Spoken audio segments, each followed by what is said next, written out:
줄지어 세워진 러시아 폭격기에서 차례대로 화염이 솟구칩니다. 드론은 공격을 마치고도 현장을 한참 동안 촬영하고 있습니다. 기습을 예상 못한 듯 러시아는 속수무책으로 당했습니다. 국경에서 4,300km 이상 떨어진 러시아 본토 깊숙한 곳을 비롯해 핵무기 탑재 가능 폭격기들이 있는 전략적 거점 기지도 무방비로 노출됐습니다. 우크라이나의 이번 작전은 그리스 신화의 트로이의 목마 전술과 닮아 있습니다. 최신 드론을 생필품으로 위장해 러시아로 밀반입시키고 이를 위장 컨테이너에 실어 공격 목표 가까이 이동시켰습니다. 이후 원격으로 컨테이너를 열고 드론을 발진시켰습니다. We also have stronger tactical solutions.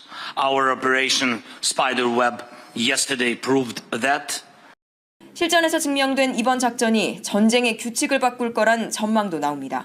A lot of Western air forces as well would be deeply vulnerable to a similar attack. But as we've seen, this is not something for which the military can really defend itself alone. 군사적으로 열세였던 우크라이나에게서 한 방을 맞은 러시아는 응징이 불가피하다며 보복 공격을 경고하고 있습니다. 파리에서 KBS 뉴스 안다영입니다. 강력한 폭발과 함께 거센 물보라가 몰아칩니다.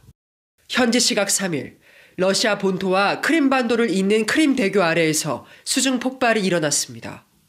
우크라이나 보안국은 크림대교 수중 교각 하나에 TNT 1,100kg 폭발물을 매설해 이를 폭파하는 특수작전을 성공적으로 마무리했다고 밝혔습니다. 민간인 피해는 없었고 교각은 심각하게 파손됐다고 주장했습니다. 해당 폭발물은 소형 전차와 교각을 파괴할 수 있는 위력으로 작전은 우크라이나 보안국장이 직접 지휘한 것으로 알려졌습니다. 크림대교는 러시아가 2014년 크림반도를 강제 병합한 뒤 건설한 러시아군의 주요 보급로입니다.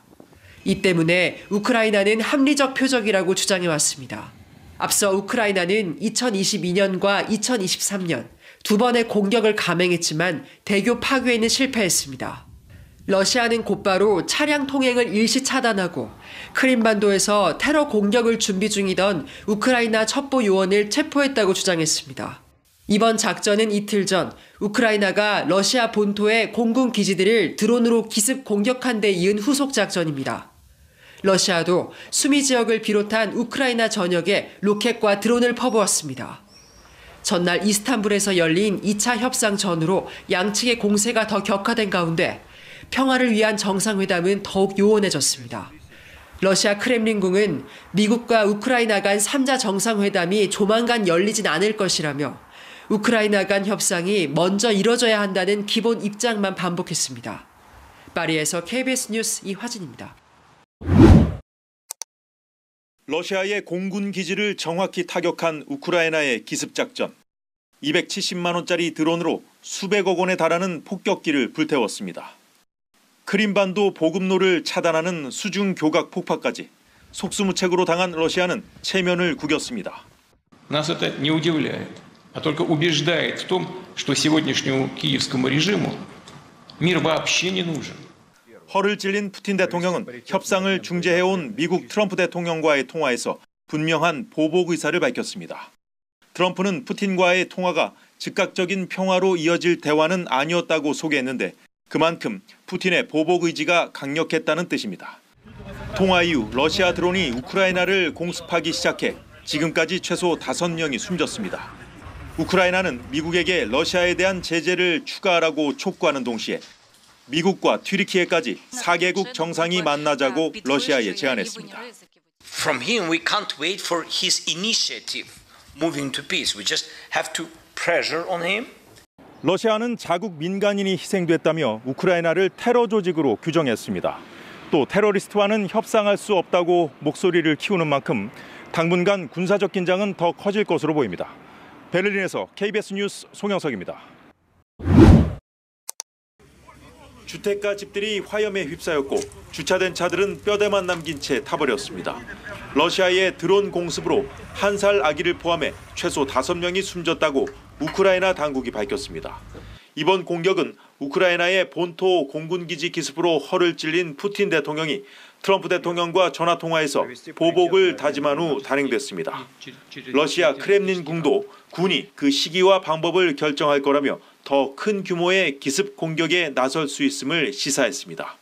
Таким и тогда, как и когда посчитают целесообразным наши военные. 크렘린궁은 푸틴과 트럼프 대통령이 대면 회담 개최나 테러 제재 해제 가능성을 논의하진 않았다고도 덧붙였습니다. 우크라이나 정부는 러시아의 공습에 강력히 반발하면서도 우크라이나가 테러 조직으로 변질됐다는 푸틴의 비난엔 별다른 반응을 보이지 않고 있습니다. 이런 가운데 미국의 러시아 제재 동참을 요구해온 메르츠 독일 총리가 트럼프 대통령에게 러시아에 대한 추가 압박을 구상 중이라며 동의를 구했습니다. 하지만 트럼프 대통령은 러시아와 우크라이나를 싸우는 아이들에 빗대면서 즉답을 하지 않았습니다. You try and pull them apart, they don't want to be pulled. Sometimes you're better off letting them fight for a while and then pulling them apart. 러시아가 우크라이나 지원국들을 향해 테러의 공범이라고 비난한 가운데 북대서양 조약기구 나토 소속 32개 국가는 냉전 이래 최대 규모의 전력 증강 계획에 합의했습니다. 특히 방공체계를 현재보다 5배 늘린다는 구상을 포함해 방위비를 국내 총생산 GDP의 5%까지 끌어올리기로 했는데 트럼프 미국 대통령의 요구에 맞춰 설계됐다는 분석이 나옵니다. 베를린에서 KBS 뉴스 송영석입니다.